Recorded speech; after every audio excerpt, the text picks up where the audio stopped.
Bonjour et bienvenue dans cette deuxième capsule consacrée aux solides. Solides, nous les avons classifiés, nous les avons classés, ils sont connus, maintenant nous allons les développer. Alors qu'est-ce que ça veut dire? Ça veut dire qu'un solide est un objet à 3 dimensions et son développement va s'opérer sur une feuille, ce qui veut dire un objet à 2 dimensions. Donc là est toute la difficulté. Représenter sur un objet à 2 dimensions un objet qui en a 3 au départ.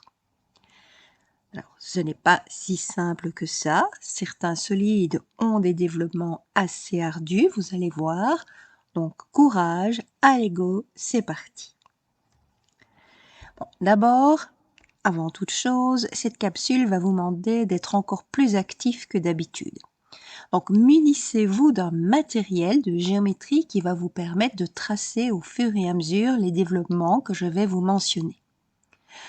Que faut-il avoir avec vous? Des feuilles de papier, certainement. À vous de voir si vous voulez de la couleur ou simplement du papier blanc. Des crayons. Alors, nul doute avec ça. Des lattes, règles. Des équerres. Quand je dis des, une seule suffit, bien évidemment. Et enfin, un compas. Je pense qu'avec ça, vous avez à peu près tout ce dont vous avez besoin. Dernier ingrédient dont vous aurez peut-être besoin, de l'huile de coude. Parce que ça, je vous dis, vous allez faire pas mal de développement sur vos feuilles. Il va falloir les faire avec précision. C'est un travail relativement compliqué, mais je sais que vous allez y arriver et on va y aller tout doucement, étape par étape. Donc, arrêtez cette vidéo. Mettez au point tout votre matériel, allez le chercher et une fois qu'il est face à vous, vous pouvez poursuivre cette vidéo et puis on va passer au premier solide. Alors je vais vous dire comment le développer et vous le ferez vous-même sur votre feuille de papier. C'est ainsi qu'on va procéder. Je vais ici évoquer tous les solides, solide après solide. Quand je dis tous, c'est ceux dont le développement pourrait être étudié à l'école primaire. Et une fois que vous avez ce solide bien en tête, avec son développement qui est compris, vous pourrez passer à la pratique avec vos feuilles de papier, votre crayon, votre règle, votre équerre et votre compas. Ce matériel n'est pas nécessaire pour toutes les figures, mais pour l'ensemble des figures, vous allez devoir utiliser chacun d'entre eux. Donc, nous commençons par le cylindre. Donc, je vous rappelle ici la classification des solides. Il y en a deux principalement, deux branches principales, à savoir les corps ronds, donc ceux qui roulent, et les polyèdres, ceux qui ne roulent pas. Donc, nous allons commencer ici par développer les corps ronds. Et le premier corps rond que nous avons évoqué, c'est ce qu'on appelle le cylindre de révolution. Je vous remets ici ce que nous avons dégagé lors du classement des solides, à savoir qu'un cylindre de révolution était constitué de 3 faces. 2 faces qui sont les bases et qui s'avèrent être des disques isométriques. Donc, je vous rappelle, ça veut dire parfaitement superposables, parfaitement identiques. Et puis la face latérale, là, qui est courbe, et quand nous l'avons découpée, cette face latérale, nous avons remarqué qu'il s'agissait d'un rectangle. Conclusion, si vous voulez tracer le développement d'un cylindre de révolution, vous allez devoir tracer ces 3 faces-là, un rectangle et 2 disques. Maintenant, comment sont-ils mis l'un par rapport à l'autre et surtout quelles sont leurs dimensions? Eh bien justement, essayez déjà par vous-même, essayez, plus vous essayerez, mieux ce sera. Je vous donne ici pour tâche de tracer le développement d'un cylindre dont la base, je vous rappelle qui est un disque, dont la base a un rayon de 4 cm et la hauteur donc a une longueur de 8 cm. Le voilà représenté sous son format 3D, on va dire. Donc voilà à quoi doit ressembler ce cylindre une fois que vous aurez tracé ces 3 faces et que vous les aurez pliées de façon à reconstituer le cylindre. Essayez d'abord par vous-même, voyez ce que vous pouvez en faire et puis si ça va pas, vous passez alors à la suite de cette capsule où je vais vous donner des indices. Le plus simple ici, pour tracer un cylindre, vous voyez ici, hein, j'ai les 3 pièces, j'ai 2 disques absolument identiques et j'ai un rectangle. Donc, jusque-là, ça va. Le plus simple est de commencer par le rectangle. Donc, vous voyez ici, j'ai laissé exprès les coordonnées des points parce que moi, j'ai fait ce développement-là sur le logiciel GeoGebra. Donc, j'ai pu le faire en donnant des coordonnées aux points. Bien sûr, pour vous, ça n'est absolument pas nécessaire. Une fois que vous avez votre feuille de papier, vous n'avez pas à donner des coordonnées aux points. Ceci est juste pour vous aider, pour vous guider dans la construction de ce développement. Donc, vous voyez que j'ai mis un premier sommet du rectangle en 0, 0. Qu'importe, c'est un point sur votre feuille.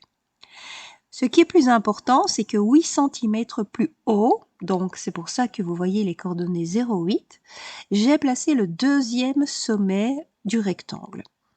Pourquoi? Parce qu'on m'annonce un cylindre qui a une hauteur de 8 cm. Donc les 8 cm sont justifiés par le fait que la largeur de votre rectangle mesure 8 cm. Donc retenez bien ça, la hauteur de votre cylindre est équivalente à la largeur de votre rectangle. Rectangle qui est évidemment la face latérale du cylindre. Maintenant, ce rectangle, il faut lui donner une longueur. Et c'est ça en fait la difficulté. Alors, je vais y revenir, mais voyez déjà les deux bases. Donc, je les ai placées ici, vous voyez, elles sont tangentes. On appelle ça tangente en mathématiques. Ces deux disques sont tangents au rectangle, c'est-à-dire qu'ils le touchent ici en un point. Alors, vous placez ces deux disques absolument n'importe où sur la longueur.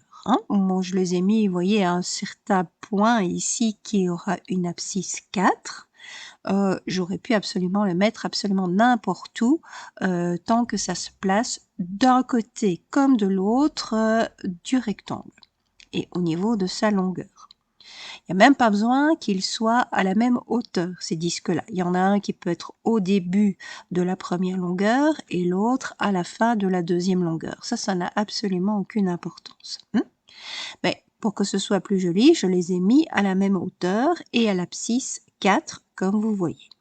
Vous regardez ici les centres de ces disques par rapport au point 0, 0. Regardez le disque du bas. J'ai mis le centre en ordonnée -4. Ça veut dire que je suis descendue de 4 cm par rapport au rectangle. Pourquoi suis-je descendue de 4 cm? Parce qu'on m'annonçait un rayon de 4 cm.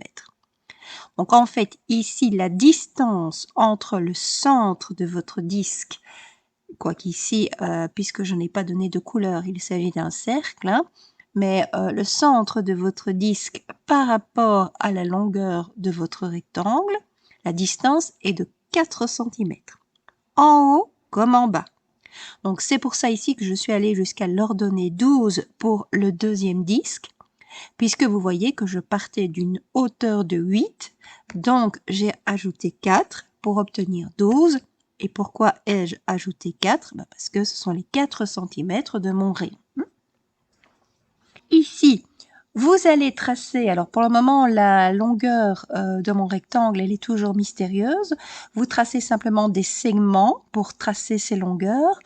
On mesurera la longueur précise à un moment donné, mais tracez-les déjà en première intention.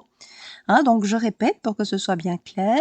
Vous tracez d'abord la première largeur du rectangle, qui mesure donc 8 cm puisqu'il s'agit de la hauteur du cylindre. À partir de cette largeur, vous tracez deux longueurs pour le rectangle, longueurs qui sont bien sûr perpendiculaires à la largeur. Et ces longueurs-là, pour le moment, on ne les mesure pas précisément, on ne les trace pas précisément, en tout cas quant à leur longueur, on les arrêtera à la longueur voulue, en temps voulu. En tout cas, à partir de ces deux longueurs, je trace des petits segments perpendiculaires à cette longueur, en haut et en bas. Et ces petits segments perpendiculaires, je les arrête à 4 cm en haut comme en bas de la longueur. Et à partir de là, je sais puisque mon rayon mesure 4 cm, que je peux placer la pointe sèche de mon compas et tracer les deux cercles, un en haut, l'autre en bas. Donc voilà mes deux bases qui sont tracées. Reste un ultime problème qui est de dire que vaut exactement la longueur de mon rectangle. C'est encore ce qu'il nous reste à trouver. Eh bien, représentez-vous le cylindre. Cette longueur-là, elle doit englober quoi? Le périmètre de votre disque, le périmètre de votre base. Ce rectangle doit se courber pour se mettre tout autour du disque. Et il ne doit pas dépasser le disque comme il ne doit pas laisser de trou. Donc en fait, la longueur de votre rectangle sera égale au périmètre de votre disque. Donc retenez bien ça, longueur du rectangle égale à périmètre du disque. Maintenant, nous connaissons la formule du périmètre du disque, qui, je vous le rappelle, est égal à 2π fois le rayon. Le rayon ici, il est de 4 cm, donc 2π fois 4, ça nous donne 8π. Et 8π, tout simplement, pi étant égal à 3,14, nous allons arrondir comme ça, vous faites 8 fois 3,14. Et 8 fois 3,14, ça va vous donner 25,13. Voilà pourquoi j'ai arrêté la longueur de mon rectangle à 25,13.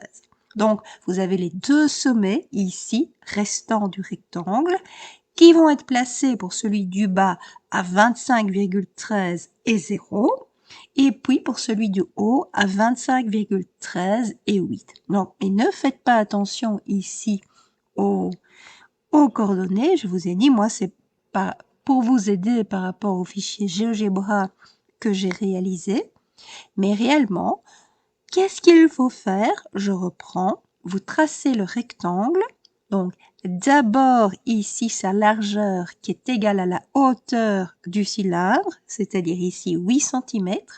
La longueur de votre rectangle serait égale au périmètre des bases, c'est-à-dire périmètre des disques de votre cylindre. Donc ça, 2π fois rayon. Le rayon est de 4 cm, ce qui nous donne 8π, c'est-à-dire 25,13.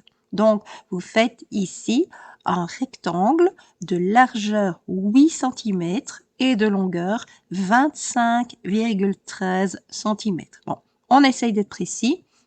C'est pas toujours évident de faire virgule 13. Ça va donc le plus précis possible, mais à l'impossible, nul n'est tenu. Une fois que votre rectangle est tracé, petit segment perpendiculaire à la longueur de ce rectangle et on les élève, ces petits segments perpendiculaires, jusqu'à atteindre le rayon de vos bases, c'est-à-dire de vos disques. Ici, c'est 4 cm, donc on fait les petits segments perpendiculaires de 4 cm. On obtient alors le centre de vos bases et vous prenez votre compas et vous tracez les deux bases en question. Voilà le développement d'un cylindre en bonne et due forme avec une hauteur de 8 cm et des rayons de base de 4 cm. Bien sûr, vous pouvez adapter aux autres dimensions. Donc, que peut-on vous demander? Simplement modifier les dimensions. On peut vous donner une hauteur de 10 cm et on peut vous donner un rayon de 5 cm. Qu'est-ce qui va changer là, par exemple? Vous ferez alors une largeur de 10 cm pour votre rectangle et une longueur de 2π fois r, c'est-à-dire ici 2π fois 5, donc 10π, ce qui nous donnera 31,4 cm. Ça va, donc c'est simplement les dimensions qui peuvent changer ici. Mais le développement, il sera toujours celui-là. Un rectangle et deux disques. La largeur de votre rectangle, c'est la hauteur de votre cylindre.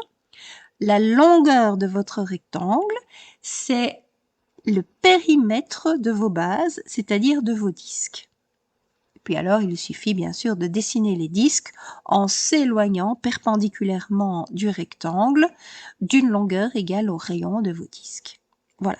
Et vous avez ici le développement d'un cylindre en bonne et due forme. Ce n'est pas plus compliqué que ça. On passe au deuxième coron, qui est un cône de révolution. Alors, je vous ai dit là à suivre dans la deuxième capsule, parce que ce n'était pas simple. Je vous ai même annoncé, rappelez-vous, dans la première capsule, que ça allait être le développement le plus compliqué. Et je vous le confirme. Donc, attention ici, prenez des forces, ça ne va pas être simple.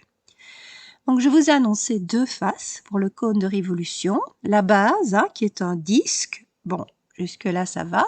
Et puis, la face latérale, là, je vous ai annoncé que c'était une partie de disque. Alors, qu'est-ce que ça veut dire? Quelle partie? Où va-t-on s'arrêter? C'est ce que nous allons voir. Et je vais l'illustrer ici sur un développement particulier. Je vais vous demander de construire un cône dont la base a un rayon de 4 cm. Je me suis toujours basée sur les mêmes dimensions.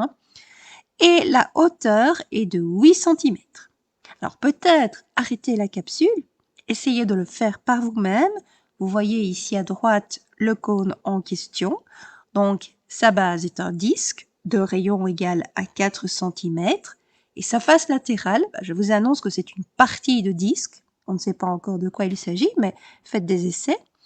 Et en tout cas, la hauteur de ce cône, alors attention, la hauteur, qu'est-ce que ça veut dire? C'est la distance entre le sommet du cône et la base du cône. Ce qui veut dire que c'est intérieur au cône. C'est là la difficulté de la chose. La hauteur d'un cylindre, on pouvait se placer à l'extérieur du cylindre. Ici, pour le cône, pour la hauteur, on doit se placer à l'intérieur du cône. C'est vraiment là que se situe toute la difficulté. Attention, je vous ai annoncé que je me particularisais ici au développement vu à l'école primaire. On ne voit pas en principe le développement du cône à l'école primaire. En tout cas, moi, je ne l'ai jamais vu en visite de stage. Alors peut-être que certains instituteurs le font. Dans ce cas-là, ils sont bien courageux parce que vous allez voir, ce n'est pas simple du tout. Mais essayez d'abord par vous-même, puis on va voir ce que ça donne et je vous donne des indications si ça n'a pas fonctionné. Alors, première indication, petit indice, voilà mon cône agrandi. Donc vous voyez le rayon de 4 cm, rayon de la base, qui est un disque. Et vous voyez la hauteur ici du cône, qui est donc intérieur au cône. Je vous ai annoncé que c'était ça la difficulté. Eh bien, regardez ici. Vous avez un segment qui est horizontal, le rayon du disque. Vous avez un autre segment qui est vertical, la hauteur de votre cône. Alors, ils ont des longueurs qui sont connues, 4 cm et 8 cm, mais surtout, regardez comment sont ces deux segments l'un par rapport à l'autre. Vous annoncez que un était horizontal et l'autre vertical, ce qui veut dire qu'ils sont perpendiculaires. Deux segments perpendiculaires. Est-ce que ça ne vous rappellerait pas quelque chose? Fouillez un petit peu dans votre mémoire. Deux segments perpendiculaires. Et qu'est-ce qu'il nous faut? Ce ne sont pas ces deux segments-là qui nous inquiètent pour le développement. C'est le segment que j'ai tracé ici en orange, parce que c'est lui qui est extérieur au cône. Ce sera beaucoup plus facile pour moi de connaître la longueur de ce segment orange, puisque c'est l'extérieur que je dois dessiner pour un développement. Ce qui se passe à l'intérieur pour un développement, je n'en ai rien à faire. Sinon que je vais utiliser évidemment les données pour pouvoir calculer. Mais rappelez-vous, un développement, c'est quoi? C'est toute l'enveloppe extérieure de votre solide. Donc ce qui se passe à l'intérieur, ça va pas forcément être folichon. Moi, ce que je veux, c'est la longueur du segment orange. Connaissant la longueur du segment horizontal, 4 cm, et la longueur du segment vertical, 8 cm. Je veux donc la longueur du segment orange. Qu'est-ce que ça vous évoque? Indice, ce monsieur s'appelle Pythagore. Eh oui, et bien sûr, c'est le théorème de Pythagore. Pourquoi? Parce que regardez ici, vous avez affaire à un triangle rectangle. Les deux côtés de l'angle droit sont connus, 4 cm et 8 cm. Ce qu'on vous demande en fait de déterminer à travers le segment orange, c'est la longueur de l'hypoténuse de ce triangle rectangle. Et ça, c'est du Pythagore tout craché. Qu'est-ce qu'il va vous dire, monsieur Pythagore? Que l'hypoténuse, ici la longueur de l'hypoténuse au carré, ce sera la somme des carrés des deux côtés de l'angle droit, et de leur longueur en tout cas. Donc ici, le côté orange, la longueur du côté orange élevée au carré, ce sera la somme de 4 au carré et de 8 au carré, qui sont les longueurs des deux côtés de l'angle droit. Donc en fait, il suffit de calculer ce que vaut 4 au carré, ça vous le savez évidemment, il s'agit de 16. 8 au carré, c'est 64, donc vous ajoutez 64 et 16, et vous en prenez la racine carrée. Et ça va vous donner la longueur du côté orange, qui va mesurer 8,94 cm. Eh bien, ça n'a l'air de rien, cette affaire-là, mais ce côté orange, c'est lié à la face latérale du cône. Ce qui veut dire que ça vous donne en fait le rayon du deuxième disque. Donc en fait, il va falloir dessiner deux disques ici. Le disque base du cône, donc de 4 cm de rayon. Donc première chose à faire, on dessine un disque de 4 cm de rayon. Et puis on va dessiner, tangent à ce disque, un autre disque beaucoup plus grand, dont le rayon sera égal à 8,94 cm. Faites-le. Et voilà ce que ça va donner. Donc vous voyez là en jaune plein, vous avez la base tout simplement de votre cône, un disque de 4 cm de rayon. Et puis, tangent à cette base, vous avez l'autre disque plus grand qui donc a un rayon de 8,94 cm. C'est pour ça que de nouveau, je l'ai laissé ici sans le colorier, puisque, en tout cas à l'intérieur, puisque comme ça vous pouvez voir les coordonnées du centre. Donc comment se justifie ce 12,94? Bien, ce sont les 4 cm de rayon du premier disque auquel vous ajoutez les 8,94 cm du deuxième disque. Donc, comment faut-il faire concrètement? Vous prenez votre compas, vous prenez une ouverture de 4 cm, vous tracez donc le premier disque qui a un rayon de 4 cm, c'est le petit disque, voilà, il est tracé. Vous prenez par rapport à ce premier disque ici, vous tracez un rayon donc de 4 cm, que vous prolongez de 8,94 cm. Donc, le premier disque est tracé, vous tracez un de ces rayons, n'importe lequel, 4 cm, mais vous prolongez ce rayon de 8,94 cm. Bon, essayez d'être précis, 94, c'est pas évident. Et quand vous avez prolongé ce premier rayon 4 cm de 8,94 cm, vous avez alors le centre du deuxième disque. Donc là, vous pouvez placer la pointe sèche de votre compas sur ce point-là et tracer avec une ouverture de 8,94 cm, tracer le deuxième disque. Donc là, vous avez vos deux disques. C'est déjà une chose.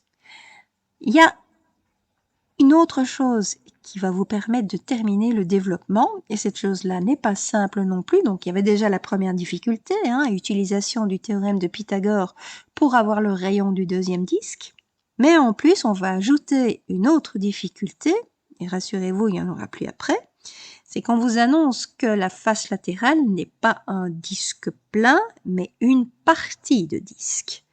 Donc il va falloir que je découpe le grand disque, que j'enlève une partie. Laquelle? Qu'est-ce qu'on va voir? Alors, pour ça, je vous demande tout simplement de voir les différents périmètres de ces deux disques. Donc, le premier disque, il a un rayon de 4 cm. Périmètre, c'est toujours 2π fois rayon. Donc ici, le premier disque aura un périmètre de 8π. 2π fois 4. Le deuxième, lui, il a un rayon de 8,94. Pardon. 8,94 fois 2π. 8,94 fois 2π, ça fait un total de 17,88π. Donc regardez, par rapport au petit périmètre du petit disque, 8π, on a un grand périmètre du grand disque, 17,88π. Or, pour former un cône, le grand disque va devoir se plier, se courber, pour enrober tout le petit disque. Mais comment voulez-vous qu'une longueur de 17,88π s'ajuste à une longueur de 8π? C'est juste pas possible. C'est comme l'histoire de Cendrillon, hein, mais je vous ai mis des pieds plus masculins peut-être. L'histoire de Cendrillon où les belles sœurs là vont devoir essayer des chaussures de verre qui sont trop petites pour elles. C'est pas possible.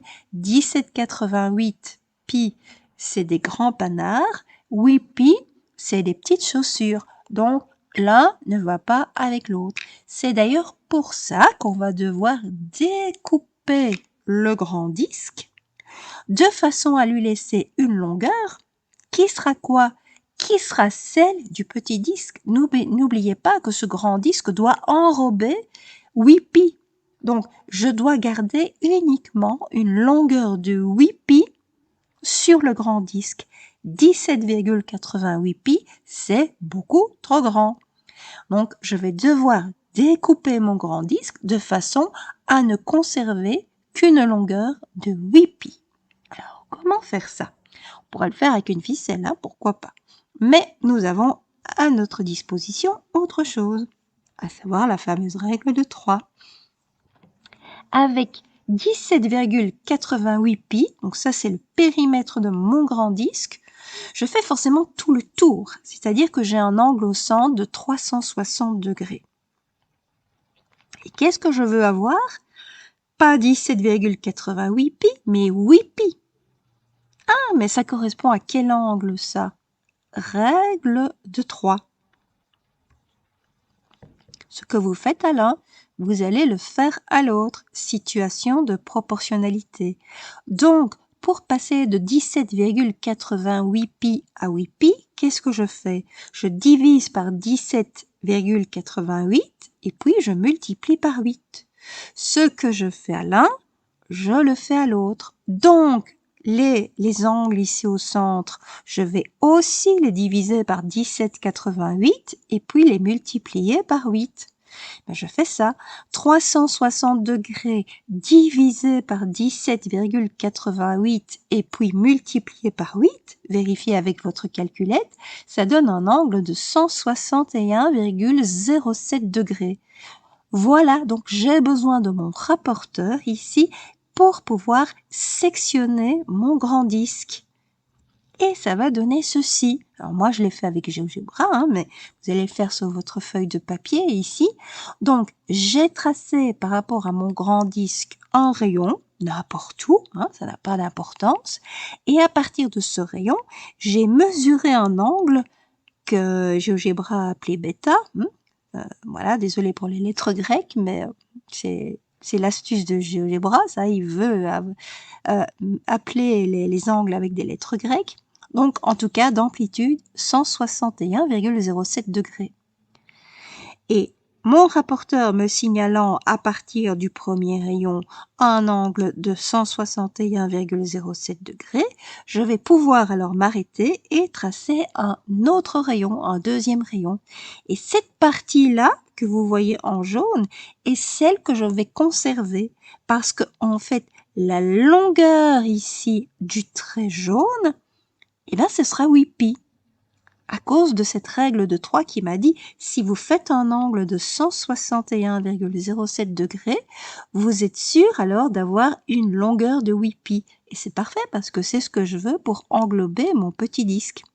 Ce qui veut dire que je vais pouvoir découper et jeter à la poubelle tout ce qui ne sera pas le 161,07 degrés, c'est-à-dire qu'il me reste un angle de 198,93 degrés que je vais découper sans souci. Donc, je vais découper ici selon les deux rayons. Donc, toute la partie en rouge ici va être jetée à la poubelle. Voilà. Et je vais garder uniquement la partie en jaune.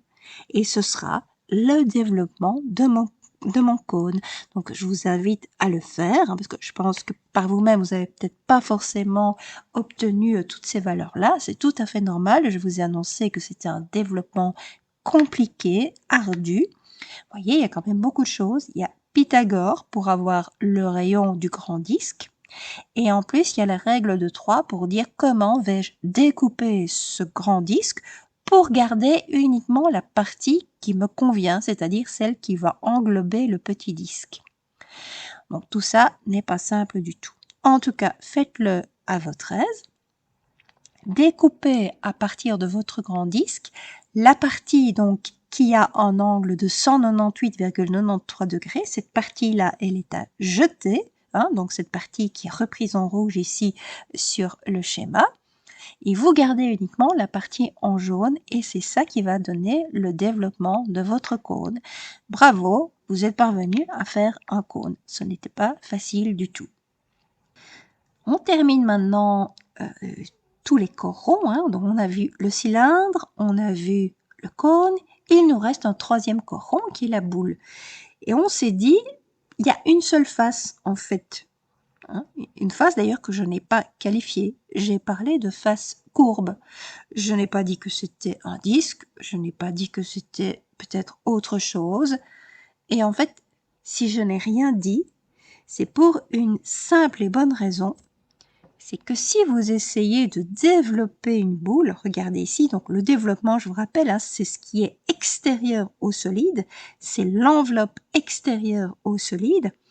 Donc on peut voir l'enveloppe extérieure à une boule. Voilà, la boule ici, c'est ma mandarine. Et l'épluchure de mandarine, ce serait son développement.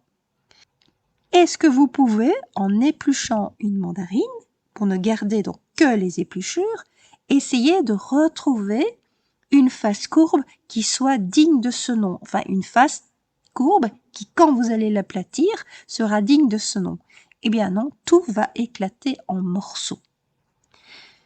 Et c'est normal, parce qu'en fait, la boule n'est pas développable. Ça fait partie, il y a comme ça quelques objets à 3 dimensions où vous ne pouvez pas mettre l'enveloppe extérieure sous un format 2D.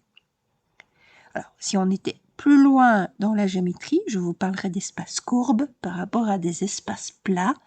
Donc, tout ça est assez compliqué. Donc, on ferait de l'astrophysique, on parlerait peut-être d'espaces courbes, justement, des choses comme ça. C'est le premier espace courbe que vous voyez. C'est la boule. Il n'y a pas moyen d'avoir un développement, c'est-à-dire que vous le mettiez à plat, ici, l'enveloppe extérieure d'une boule sur une feuille de papier. Il n'y a pas moyen, c'est pas possible. C'est d'ailleurs pour ça que vous avez des représentations assez particulières de notre globe terrestre, qui grosso modo est une boule. C'est pas tout à fait une boule là, mais enfin bon, on peut encore l'approximer ainsi. Si vous développez ici le globe terrestre, vous avez deux possibilités en fait. Soit, donc développer, c'est vraiment passer du globe terrestre 3 dimensions à une feuille de papier, donc 2 dimensions. Si vous voulez représenter le globe terrestre sur une feuille de papier, soit vous ne respectez pas les dimensions, et c'est ce qui arrive la plupart du temps en fait, vous ne respectez pas les dimensions, donc on triche, quand on voit en fait ce qu'on appelle un planisphère, on triche, soit vous les respectez, et dans ce cas-là, vous avez quelque chose comme ça, c'est-à-dire que ça ne ressemble à rien du tout. Il y a des trous partout, comme pour notre épluchure de mandarine. Il y a des trous partout. Si on veut respecter les dimensions, on n'y arrive pas. Donc, vos feuilles et vos crayons, vos compas, etc. vont rester à leur place ici. Il n'existe pas de développement de la boule. Ça n'existe pas. Ce sera le seul solide étudié à l'école primaire qui sera tel que. Tous les autres solides à l'école primaire admettent un développement. Maintenant, si vous prenez par exemple une selle de cheval, c'est un autre solide courbe, une autre courbure cette fois-ci, et là non plus vous n'allez pas pouvoir le développer, mais on n'étudie pas la selle de cheval à l'école primaire, hein, donc c'est pour ça que je ne m'appesantis pas là-dessus. Et c'est pour ça, je reviens à la boule, qu'on a tant de difficultés. Je ne sais pas si vous avez déjà offert un ballon à un petit cousin, un petit frère, etc. Mais si vous voulez emballer cette boule, c'est l'enfer. En fait, les objets qui ne sont pas développables sont très difficilement emballables. C'est normal. Hein? Pourquoi? Parce que le papier cadeau, c'est un objet à 2 dimensions, c'est une feuille de papier, c'est plat, et ça ne sait pas emballer un solide courbe. Donc voilà, pas de développement pour la boule. Développement pour le cylindre, vous le connaissez, un rectangle, 2 disques. Développement pour le cône, vous le connaissez pour votre plus grand malheur, un disque et une partie de disque, et on a vu les difficultés que ça engendrait. Et développement pour la boule, eh ben ça n'existe pas. Nous allons maintenant passer aux polyèdres, donc ceux qui ne roulent pas. Et on va commencer par les prismes.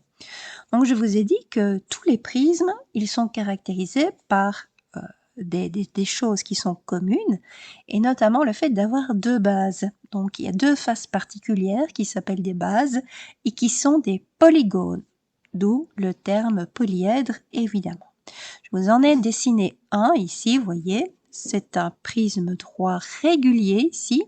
Donc qu'est-ce que ça veut dire régulier? Je vous le rappelle, ça veut dire que les 2 bases ici sont des polygones réguliers. Donc, tous les côtés ont la même longueur, tous les angles ont la même amplitude. Donc ici, je vous ai dessiné un prisme droit régulier à base hexagonale. Pourquoi? Parce que c'est toujours plus facile de dessiner un hexagone qu'un heptagone. Et nous avons remarqué dans la fiche d'identité que les 2 bases, donc, on doit les dessiner, bien évidemment, ce sont 2 faces ici de votre prisme, donc il faudra dessiner 2 hexagones, mais il faudra également dessiner les faces latérales. Et les faces latérales, je vous l'ai dit, pour un prisme droit, ce sont des rectangles. Alors, combien faudra-t-il en dessiner? Autant qu'il y a de côtés, bien évidemment, sur vos bases. Donc là, je ne vous ai pas fait tout un ramdam sur le développement des prismes, puisque vous voyez très bien ici à travers, j'ai pris l'option patron sur GeoGebra, hein, vous voyez ici l'image en bas, vous voyez très bien quel est ce développement. Donc comment allez-vous tracer le développement ici d'un prisme droit à base hexagonale? Vous tracez un premier hexagone, quel que soit le rayon, hein, faites ce que vous voulez. Alors, pourquoi est-ce que je parle de rayon pour un hexagone? Parce que je vous le rappelle, on dessine l'hexagone régulier à partir d'un cercle. Donc, vous allez dessiner un cercle, quel que soit le rayon. Prenez 4 cm par exemple. Hein. Donc, dessinez un rayon, ici un rayon, un cercle de rayon égal à 4 cm. Avec la même ouverture de compas, donc 4 cm, vous placez votre pointe sèche sur le cercle et vous reportez alors cette ouverture sur le cercle 6 fois. Vous aurez ainsi 6 points sur le cercle qui seront bien sûr vos sommets de l'hexagone. Donc ces 6 points, ces 6 coups de compas sur le cercle, vous les reliez entre eux et vous aurez l'hexagone qui va être tracé. À partir de là, pour chaque côté de l'hexagone, vous allez tracer des rectangles. Alors, des rectangles absolument identiques. Hein. Donc, par exemple, vous pouvez faire une hauteur de 8 cm. Donc, la largeur, vous l'avez. Ça va être tout simplement le rayon de votre cercle, ce qui veut dire que ça va être 4 cm et la longueur 8 cm. Et vous tracez ainsi 6 rectangles. Donc la largeur sera chaque fois apposée sur un des côtés de l'hexagone. Et quand vous avez fini de tracer ces 6 rectangles, vous en prenez un d'entre eux Et vous retracez alors un deuxième hexagone, exactement de la même façon, hein, donc je n'ai pas besoin de le répéter. Et vous avez ainsi le couvercle du haut, on va dire, c'est-à-dire la deuxième base. Donc voilà la façon de tracer un prisme droit régulier ici, parce qu'évidemment c'est plus facile, hein, c'est plus joli aussi. Et donc ça n'a pas de difficulté technique proprement dite, hein, donc je vous laisse faire à votre aise. Alors quand même une petite mention, à l'école primaire en fait on va beaucoup ennuyer les enfants avec les prismes et les développements des prismes. Mais ce qu'on va faire c'est moins leur demander un développement, en tout cas en classe on peut leur demander, au CEB, ceci est tiré du CEB de 2018, hein, vous avez plutôt ce genre de questions. Donc on va vous donner, soyons clairs que 99 fois sur 100 il s'agit d'un cube, qui bien sûr est un prisme droit régulier. Donc on va vous donner un cube, hein, bon, soyons clairs, et il y a des dessins sur certaines faces du cube. Et on va vous proposer 5 développements de ce cube. Bien sûr, le cube, vous l'avez compris, il a 6 faces carrées, donc son développement consiste en 6 carrés. 6 carrés placés comment? Ici, le concepteur de la question ne s'est pas trop foulé parce qu'en fait, un cube, il a 11 développements, ce qui n'est d'ailleurs pas toujours facile à reconnaître. Donc ici, il s'est basé sur un des 11 développements possibles, simplement, il a tracé les dessins de manière différente. Donc, par ce genre de questions, le CEB tend à essayer de voir si l'enfant parvient à voir en fait à passer de la 3D à la 2D. Donc vous voyez, il faut se baser évidemment sur par exemple la face soleil et voir si vous pouvez avoir, donc la face soleil automatiquement, vous devez avoir adjacent une face ici flocon de neige, on va dire, hein, quelque chose comme ça. Mais encore faut-il que ça respecte exactement la façon de faire. Donc, il y a plein de choses où ça va pas pouvoir aller. Donc, essayez d'imaginer par vous-même ici la reconstruction à partir des 5 développements du cube et essayez de voir si les faces vont bien être telles qu'elles se présentent sur le cube en question. Et vous verrez que il y a une solution assez évidente qui apparaît. Je vous laisse y réfléchir. Après les prismes, nous passons aux pyramides.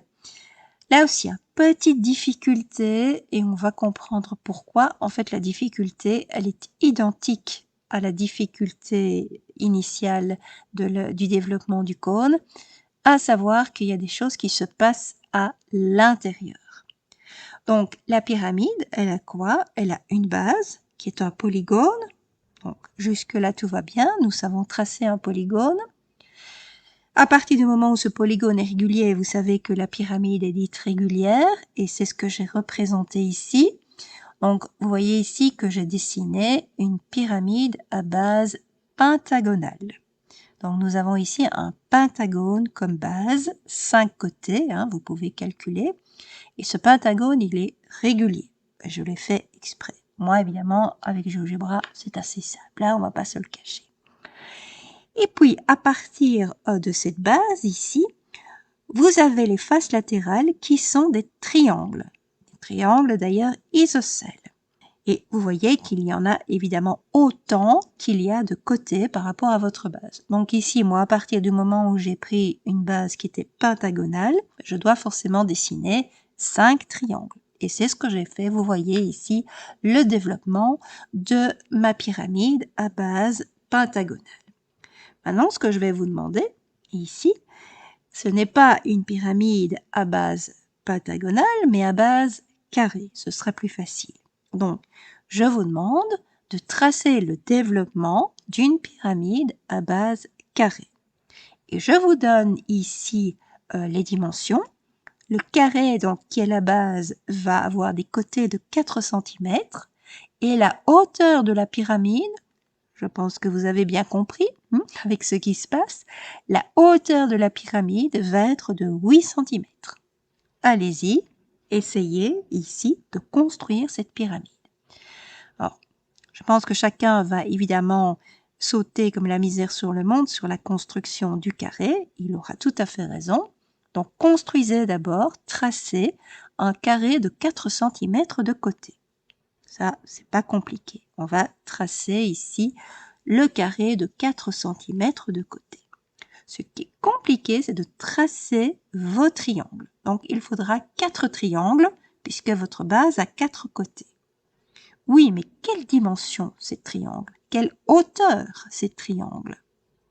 Parce que nous avons ici une seule hauteur qui est intérieure, vous me voyez arriver, intérieure à la pyramide. Et c'est là tout l'ennui, parce que mes triangles, ils sont sur la surface extérieure de la pyramide. Donc le 8 cm, il est bien gentil, mais il ne met pas beaucoup. Réfléchissez quelques instants. Comment allez-vous tracer vos 4 triangles? Alors, petit indice, voilà votre base. Un carré de 4 cm de côté. Et vous voyez que la hauteur de la pyramide, là, si je jette une pierre du haut du sommet de ma pyramide, la pierre va tomber où? Au centre de la base, donc au centre du carré. Comment obtient-on le centre du carré? Notamment par l'intersection des deux diagonales. Donc, vous tracez ici, sur votre base carré, donc carré de 4 cm de côté, vous tracez les deux diagonales. Et vous allez mesurer quoi? Une demi-diagonale. Pourquoi? Parce qu'il s'agit de ce segment-là par rapport à la pyramide. Et ça va être intéressant. Je veux savoir combien ça mesure. Il suffit de le tracer sur votre carré. Là, il n'y a même pas besoin d'utiliser de savantes formules. Vous allez tout simplement tracer vos deux diagonales et mesurer une demi-diagonale.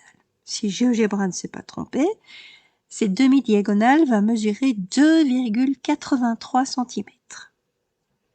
Et regardez, vous avez quoi? Deux côtés qui sont deux segments qui sont perpendiculaires l'un à l'autre. Un est vertical, c'est celui de 8 cm. L'autre est horizontal, c'est celui de 2,83 cm. Le voilà, 2,83 cm. Et nous voulons aller à l'extérieur. Pour le moment, 8 cm et 2,83 cm, c'est à l'intérieur de la pyramide. Nous voulons aller à l'intérieur. Et un des premiers côtés dont nous voulons déterminer ici la longueur, côté du triangle, c'est celui-là. Regardez, qu'est-il par rapport aux 8 cm et aux 2,83 cm?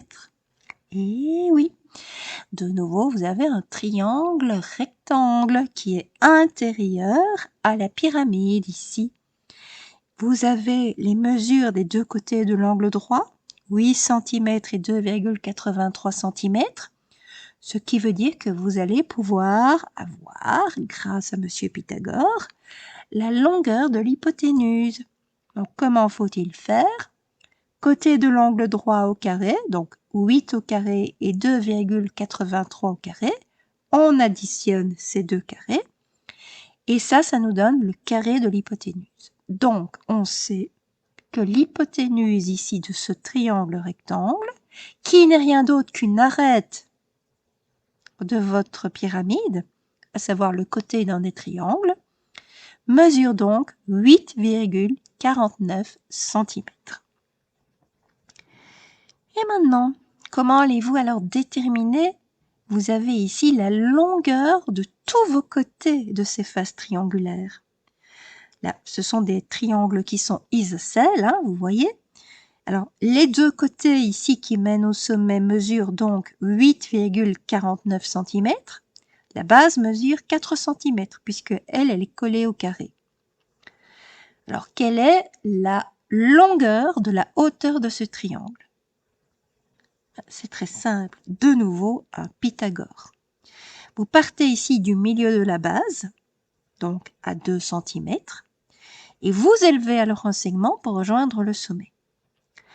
Donc, vous allez construire en fait un triangle rectangle. À nouveau, mais cette fois-ci, il va être collé sur la face triangulaire de votre pyramide. Il ne va pas être intérieur celui-là. Et quelles sont les longueurs ici des côtés? Vous avez un côté de l'angle droit qui mesure 2 cm, puisque vous êtes au milieu ici des 4 cm.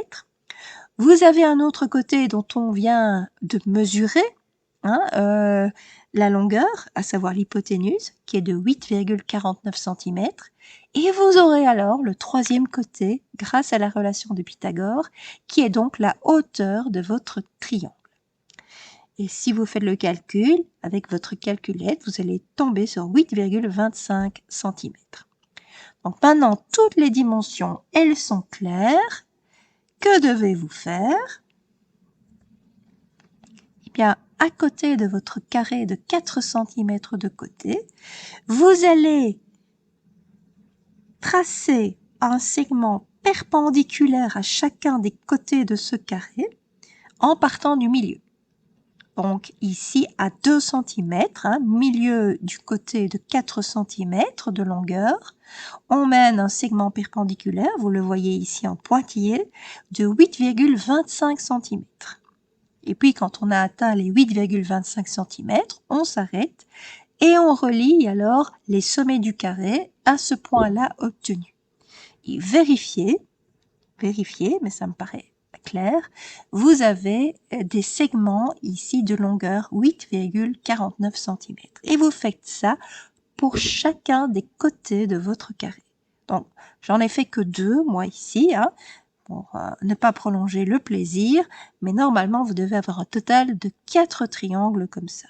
Quand vous aurez tracé vos 4 triangles, vous pourrez alors découper l'ensemble de toutes vos faces et recoller. Alors, vous allez voir que tous les triangles, quand ils vont être pliés, vont se rassembler pour former, au bout du compte, le sommet de votre pyramide à base carrée. Alors, on termine ici avec le troisième type de polyèdre, à savoir les solides de Platon. Tous les solides de Platon sont développables. Mais je vous ai déjà dit à l'école primaire, on ne parle pas de l'octaèdre, on ne parle pas de l'icosaèdre, on ne parle pas du dodécaèdre. Donc, on parle tout au plus du tétraèdre et du cube. Le cube, on vient déjà de l'évoquer au niveau des prismes, il nous reste donc le tétraèdre. Alors, le tétraèdre, ça veut dire qu'il est constitué de 4 triangles équilatéraux. Donc, c'est très simple, en fait, pour avoir le développement, là, ici, il suffit de savoir tracer un triangle équilatéral. Donc, vous allez tracer un grand triangle équilatéral, je ne sais pas moi, 6 cm de côté, par exemple. Donc, comment trace-t-on un triangle équilatéral? Vous tracez un premier segment de 6 cm. Avec votre rapporteur, vous tracez des angles de 60 degrés. Je vous rappelle qu'un triangle équilatéral a 3 angles de 60 degrés. Donc ici, on a un angle à partir d'une extrémité du segment et un deuxième angle à partir de l'autre extrémité du segment. Angle de 60 degrés chacun.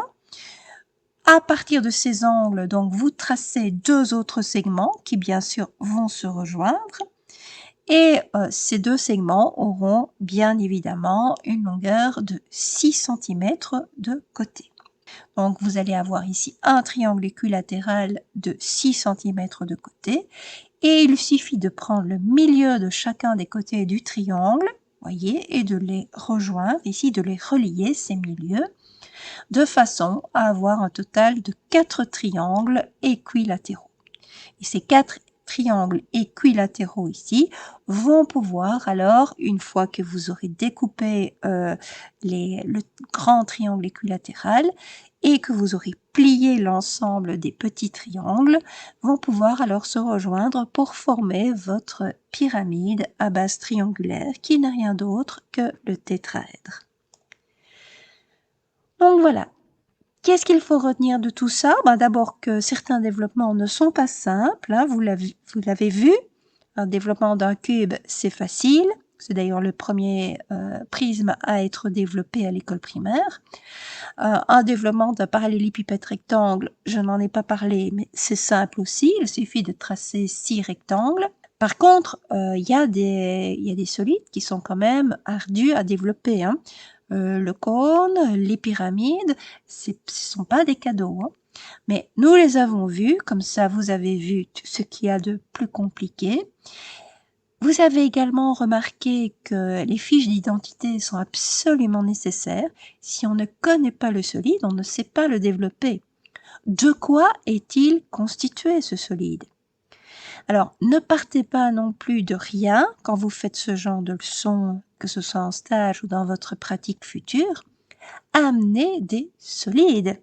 Si je dois développer un prisme à base triangulaire, j'amène des emballages de Toblerone et je laisse les enfants découper ces emballages. C'est vraiment important. Moi, évidemment, sur une vidéo, c'était difficile de vous amener des emballages en carton, mais faites-le, vous. Quand vous avez ce genre de leçons en stage ou dans votre pratique, amenez des emballages en carton. Les enfants vont pouvoir découper et voir effectivement de quel type de faces sont constitués ces solides. Combien de faces y a-t-il? Quelle est la nature de ces faces? Quelle est la mesure de ces faces? C'est beaucoup plus simple ainsi. Si vous trouvez un emballage sous forme de tétraèdre, et je pense que ça existe, que les enfants découpent selon les arêtes. Ce sera beaucoup plus simple pour eux. Comme ça, ils verront qu'il y a 4 triangles équilatéraux et ils auront même les dimensions de ces triangles. Maintenant, ça n'empêchera pas la réflexion en disant qu'un triangle équilatéral doit avoir 3 angles de 60 degrés, etc. Ça n'empêchera pas cette réflexion, mais ça la facilitera. Donc vraiment, apportez ce matériel le jour où vous aurez une leçon pareille à défendre, hein. Moi, en tout cas, j'ai dit tout ce que j'avais à dire là-dessus. Donc, vous êtes parés en principe. Nous ferons des exercices, bien évidemment, concernant certains développements. Mais vous savez tout ce que vous devez savoir sur les développements des solides que nous avons envisagé d'étudier. Voilà. J'espère que ça aura été clair.